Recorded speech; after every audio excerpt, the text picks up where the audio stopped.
Hello students, welcome to on polity. আমি Sabyasachi sir. আমার এই চ্যানেলে আমি আজকে ডাব্লিউবিসিএস এর 2024 দীর্ঘ প্রায় 3 বছর পরে পরীক্ষা হলো। সেই পরীক্ষার পলিটির যে প্রশ্নগুলো রয়েছে সেই প্রশ্নগুলোর উত্তর নিয়ে আলোচনা করব। এই প্রশ্নগুলোর উত্তর আলোচনা করে অনেকেরই মনে হবে যে আর কি, পরীক্ষা তো হয়ে গেল। একদমই তা নয়। আমরা প্রত্যেক বছরের যে ডাব্লিউবিসিএস প্রিলিমস হোক মেন্স হোক সেগুলোর যদি প্রশ্ন নিয়ে আলোচনা করি বা সেগুলোর উত্তর সম্পর্কে যথাযোগ্য আমরা যদি ব্যাখ্যা পেয়ে থাকি, তাহলে আমাদের সেগুলোই পরবর্তী যে সামনের পরীক্ষাগুলো রয়েছে, সেটা আমাদের ডাব্লিউবিপিএসসির আন্ডারে পরীক্ষা থাকতে পারে, আবার আমাদের সামনে অন্যান্য বিভিন্ন, কেউ নেট সেটের পরীক্ষা দিচ্ছ, কেউ অন্যান্য বিভিন্ন সেন্ট্রাল গভর্নমেন্টের পরীক্ষা দিচ্ছ, তাতেও হেল্প করবে। ইনফ্যাক্ট আমাদের ডাব্লিউবিসিএস এর মেন্সের পরীক্ষাতেও হেল্প করবে। তো চলো স্টার্ট করি। একদম সরাসরি আমাদের পুরো আনসার কিতে ঢুকবো আমরা। প্রথম যে প্রশ্নটা ছিল, vice president of the interim government form in 1946 ওয়াজ। আমরা জানি ইন্টারিম গভর্নমেন্টের ক্ষেত্রে আমাদের জওহরলাল নেহরুর নেতৃত্বে একটা বডি তৈরি করা হয়, একটা মন্ত্রিসভা তৈরি করা হয়, এবং সেখানে কিন্তু সেই সময় মুসলিম লীগের রিপ্রেজেন্টেশন হিসাবে ভাইস প্রেসিডেন্ট করা হয় সেই সময় লিয়াকত আলী খানকে। তো এখানে রাইট আনসার হচ্ছে অপশন বি, লিয়াকত আলী খান। চলে আসবো বাকি ডিটেলস। এখানে দেখতেই পাচ্ছ, the Indian government of India was form 2nd September 1946। তাহলে এইগুলোই বলছিলাম, অতিরিক্ত যে ব্যাখ্যাগুলো সেগুলো আমাদেরকে হেল্প করতে পারে। জওহরলাল নেহরুর নেতৃত্বে তৈরি হয়, এবং আমরা দেখবো যে এক্সিকিউটিভ কাউন্সিল তৈরি হয়। লিয়াকত আলী খান তিনি হচ্ছেন ভাইস প্রেসিডেন্ট হন। ওকে, চলো পরেরটায় চলে আসি। Which part of the constitution of India deals with the union executive? আমাদের সংবিধানে বিভিন্ন পার্টের মধ্যে বিভিন্ন বিষয় দেওয়া আছে, আমরা জানি। আমাদের প্রথম যে পার্ট 5 রয়েছে, এটাই হচ্ছে আনসার এখানে। বাকি পার্ট 3 তে ফান্ডামেন্টাল রাইটস রয়েছে, পার্ট 6 এর মধ্যে স্টেটের বিষয় রয়েছে, পার্ট 11 এর মধ্যে রয়েছে legislative relation between centre and states. এখানে প্রত্যেকটার আর্টিকেল সম্পর্কেও যদি একটুখানি আমরা মেনশন করে নিই, যে আর্টিকেল 52 থেকে 151 পর্যন্ত হচ্ছে ইউনিয়নের আর্টিকেল, দেন হচ্ছে আর্টিকেল 12 থেকে 35 হচ্ছে ফান্ডামেন্টাল রাইট। পার্ট 6 এর আর্টিকেল হচ্ছে স্টার্ট হচ্ছে 152 থেকে আর শেষ হচ্ছে 237 এ গিয়ে। অন্যদিকে পার্ট 11 এর আর্টিকেল স্টার্ট হচ্ছে 245 থেকে, আর এটা শেষ হচ্ছে 263 তে গিয়ে। তো এগুলো হচ্ছে আমাদের টোটাল বিভিন্ন পার্টগুলোর আর্টিকেলস, এবং এখানে রাইট আনসারও আমরা পেলাম। পরের প্রশ্নে চলে আসবো 3 নম্বর। Which of the following is matched incorrectly? So ভুল করে ম্যাচ করা আছে কোনটা? সো এখানে দেখো, ভুল করে ম্যাচ করা আছে। আমরা যদি একদম প্রথম থেকে দেখি, প্রথমেরটাই ভুল ম্যাচ, এটাই হচ্ছে আনসার। 324 হবে না, এটা 280 হবে। Finance commission of India article 280 তে দেওয়া আছে, 280 তে দেওয়া আছে, এবং ক্যাগ অফ ইন্ডিয়া ঠিক আছে, আর্টিকেল 148 এর মধ্যেই আছে, 315 ক্লজ 1 এ আছে UPSC matter. Finance commission of India রয়েছে, sorry, election commission of India রয়েছে 324 নম্বর ধারায় ক্লজ 1 এর মধ্যে।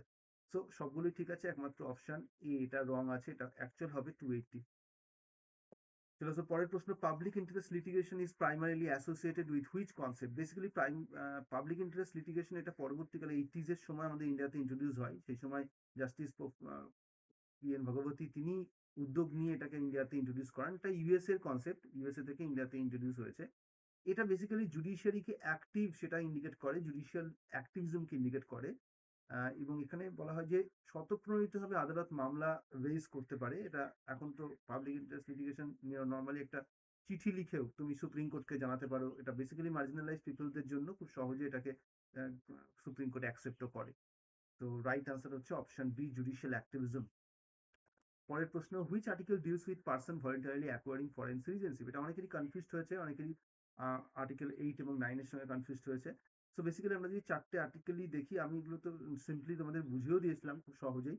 7 নম্বর, 6, 7 বেসিক্যালি পাকিস্তান এবং ভারতবর্ষের মধ্যে যাওয়া আসা সংক্রান্ত একটা মাইগ্রেটেড পিপলদের জন্য। 8 নম্বর আর্টিকেলটা পিআইওদের জন্য, পিআইওদের জন্য।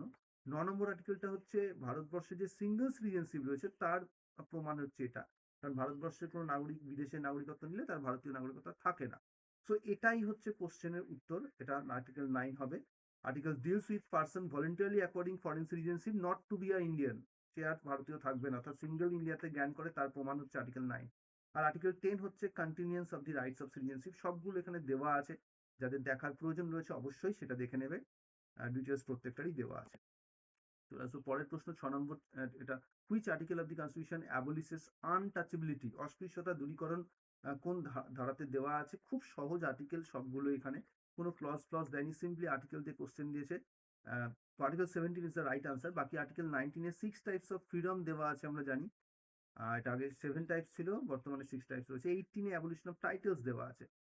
And 21 right to life and personal liberty. খুব সহজ প্রত্যেকটাই। খুব বারবার করে এটা পড়তে হয় আমাকেও, এবং তোমাদের বারবার বলি পড়তে। পরের প্রশ্ন যেটা, আমি এখানে নাম্বারিং কিন্তু সবই আমার মতো করে দিয়েছি। আমি দেখেছি একটা কোশ্চেন, আমি জানি না সেটা মনেও নেই এ দেখেছি না বি দেখেছি, কোন পেপার মানে কোন সিরিজের কোশ্চেন। আমি পরপর যা পেয়েছি সেগুলোই তোমাদের দিয়ে দিয়েছি 1 2 3 করে। 7 নম্বর হচ্ছে which amendment made written advice of cabinet mandatory for emergency declaration.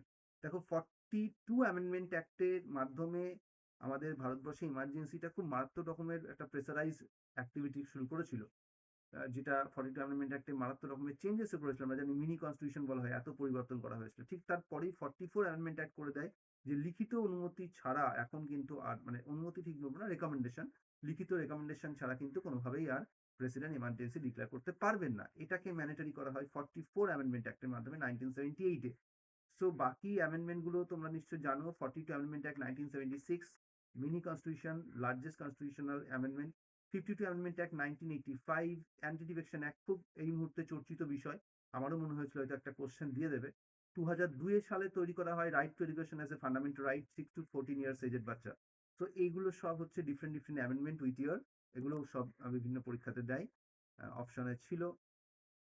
পরের প্রশ্নে চলে আসবো আমরা। Verdict was delivered by a 7 জাজেস bench headed by honourable chief justice of India on sub categorisation of SC মানে শিডিউল কাস্ট ইন 2024।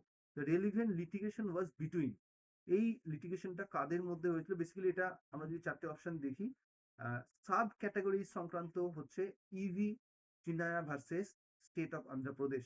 এটি হচ্ছে right answer. এখানে 7 জাজেসের বেঞ্চ একটা চিফ জাস্টিস অফ ডিওয়াই চন্দ্রচূড়ের নেতৃত্বে ল্যান্ডমার্ক একটা ভার্ডিক্ট দেয়, যেটা sub categories of scheduled caste in August 2024 related. In this case, the state of Punjab and other versus Davinder Singh and others, এটাকে আমরা দেখব যে এটা সংক্রান্ত। This ruling explicitly overruled EV Chinnaiah versus state of Andhra Pradesh. এই মামলার যে জাজমেন্ট তাকে ওভাররুল করে। 2005 সালের যে কেস, সেটাকে ওভাররুল করা হয় এই 2024 সালে। তো সেই জন্য এটা হচ্ছে related with this relevant litigation was between. এই দুটোর সংক্রান্ত যে কেস, সেটার সঙ্গে রিলেটেড এটা।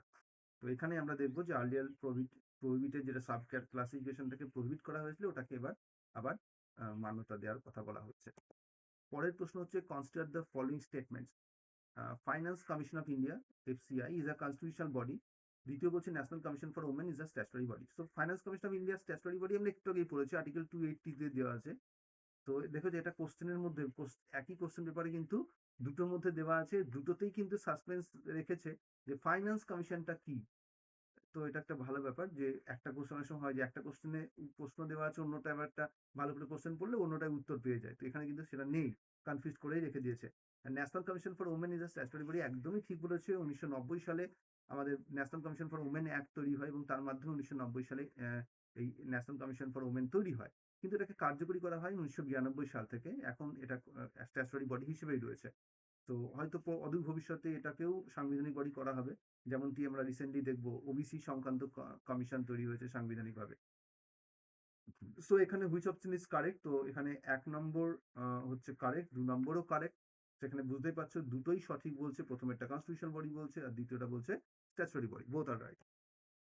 10 নম্বর প্রশ্ন, which of the following correctly describe the relationship between the union and the states under the constitution of India. আমাদের ভারতবর্ষের কেন্দ্র রাজ্যের সংক্রান্ত যে রিলেশনশিপ, সেটা কোথায় দেওয়া আছে বা কিরকম ভাবে এটাকে ইন্ডিকেট করা যায়।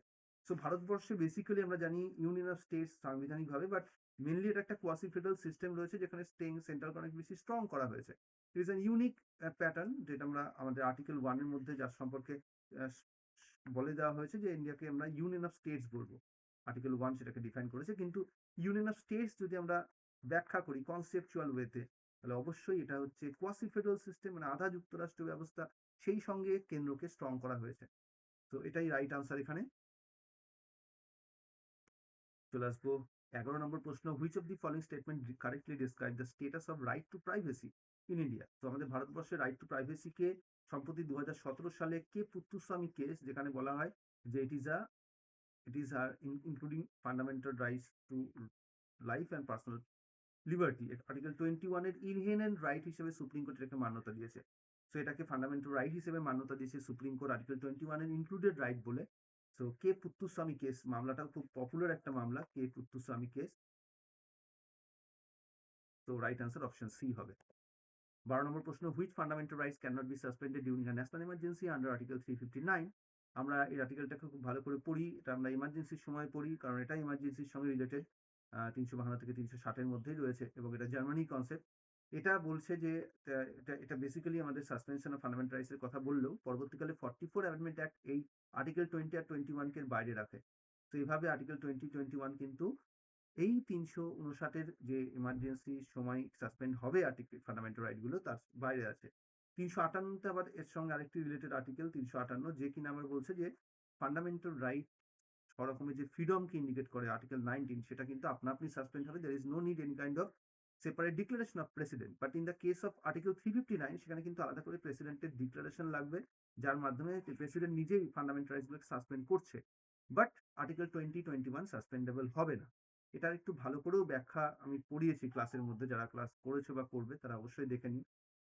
তো এই হচ্ছে বিষয়, নিচে ব্যাখ্যা দিয়ে দিয়েছি। পরে চলে আসবো, আমাদের এই হচ্ছে টোটাল কোশ্চেন। তোমাদের যদি কোনো ডাউট থাকে অবশ্যই নিচে জানাবে। আমার ফোন নাম্বার রয়েছে 9477902145। তোমরা তোমাদের সাবজেক্টে যে কোনো সাবজেক্টেরই দিতে পারো, কারণ আমার প্রচুর বন্ধু বান্ধব রয়েছে যারা কম্পিটিটিভ ফিল্ডে পড়ান। তো তাদের কাছ থেকেও আমি জেনে তোমাদেরকে উত্তর শেয়ার করে দিতে পারি বা ব্যাখ্যা শেয়ার করতে পারি। ডিরেক্টলি আমাকে হোয়াটসঅ্যাপ করলেই সহজে পাওয়া সম্ভব, কল করলে পাওয়াটা একটু মুশকিলের। আর তোমরা এখানে সিম্পলি কমেন্ট করতে পারো, নিচে কমেন্ট সেকশন রয়েছে। চ্যানেলটায় যারা নতুন রয়েছে অবশ্যই সাবস্ক্রাইব করো। আমার সার্কেল কোর্স চলে, সার্কেল কোর্সের ক্ষেত্রে যে কোনো ক্লাসে তোমরা জয়েন করতে পারো। কেউ 22 নম্বর ক্লাসে জয়েন করতে পারো, কেউ 5 নম্বরে করতে পারো। হোয়াট এভার যে ক্লাসেই করবে তোমাদের পরপর পরপর করে ক্লাসগুলো চলবে। 22-এ জয়েন করলে 22, 23, 24 যেই হয়ে যাবে আবার 1 থেকে স্টার্ট হবে। এই মুহূর্তে আমার এই সার্কেল কোর্সের একটা ক্লাস কিন্তু অলরেডি 15 নম্বরে চলছে, অর্থাৎ এর পরের দিন 16 নম্বর থেকে স্টার্ট হবে। তো তোমরা চাইলে জয়েন করতে পারো এই সার্কেল কোর্সের মধ্যে। এটা বেসিক্যালি WBCS এর কমপ্লিট ব্যাচ এটা। তো এখানে প্রিলি এবং মেন্স বোথ ওরিয়েন্টেড করে পড়াবো। তবে হ্যাঁ, আমি সবসময় অ্যাডভাইস করি যে প্রিলিমসটা যদি না পড়ে থাকো, আমার কাছে মেন্সই পড়তে চাইছো তো সেটা পড়তেই পারো। সেক্ষেত্রে প্রিলিমসের একটু বেসিক নলেজ যদি না থাকে আমাকে বলবে। আমি খুব নমিনাল প্রাইসে, কেউ যদি আমার কাছে মেন্সের ব্যাচে জয়েন করো, খুব নমিনাল প্রাইসে হয়তো তাকে আমি রেকর্ডিং প্রিলিমসের যে ব্যাচ সেটার ক্লাস আমি প্রোভাইড করে দেবো, যাতে সে অ্যাটলিস্ট তাকে গিয়ে আবার নতুন করে আমাকে শুরু করতে না হয়। আর যারা মোটামুটি পড়া আছে, পলিটি সম্পর্কে জ্ঞান রয়েছে, তারা সিম্পলি মেন্সের ব্যাচেও জয়েন করতে পারো আর এই কমপ্লিট ব্যাচেও জয়েন করতে পারো। এছাড়াও আরো বেশ কয়েকটি কোর্স লঞ্চ হচ্ছে, যেমন আমরা পলিটিক্যাল সায়েন্সের অপশনাল নিয়ে খুব কনফিউজড হই। তো আমি পলিটিক্যাল সায়েন্স অপশনাল অলরেডি প্রায় 1 বছর প্লাস ধরে পড়াচ্ছি পার্সোনাল ব্যাচে। তো সেখানেও পড়তে পারো, সেটা ওয়ান টাইম পেমেন্ট করে এখন কোর্স পারচেস করতে পারো, কারণ সামনেই তোমাদের পরীক্ষা। তো অনেকেরই আছে রেকর্ডিং দেখে ক্লাস করবে বা নোটসটা বেশি প্রয়োজন। তো নোটস আমি আলাদা করে বিক্রি করি না। নোটস এবং ক্লাস দুটো একসঙ্গে নিতে হলে সেটা জয়েন করতে পারো, সেটার জন্য আমাকে কন্ট্যাক্ট করতে পারো।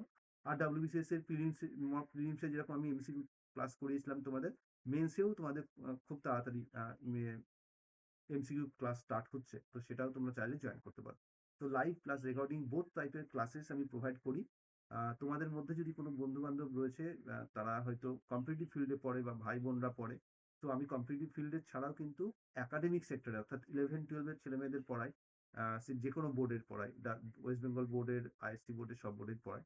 আর সেই সঙ্গে কলেজের স্টুডেন্ট, MA এবং কলেজ এবং ইউনিভার্সিটি স্টুডেন্টকে পড়াই। আমি এই মুহূর্তে শর্ষুনা কলেজে পড়াই, সেখানকার গেস্ট লেকচারার রয়েছি, এবং রামকৃষ্ণ মিশন গোল্ড পার্কে সেখানেও আমি কিন্তু পলিটিক্যাল সায়েন্সের ফ্যাকাল্টি হিসেবে রয়েছি।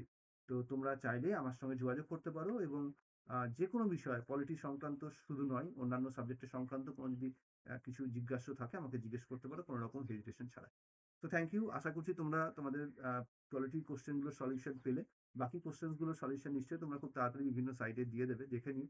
আর আমার এই সাইটে কিন্তু বেশ কিছু ক্লাসেসও রয়েছে ফ্রিতে, সেগুলো তোমরা চাইলে দেখতে পারো। ওকে, চলো টাটা। দেখা হচ্ছে তোমাদের সঙ্গে খুব তাড়াতাড়ি আবার পরের ফ্রি ক্লাস।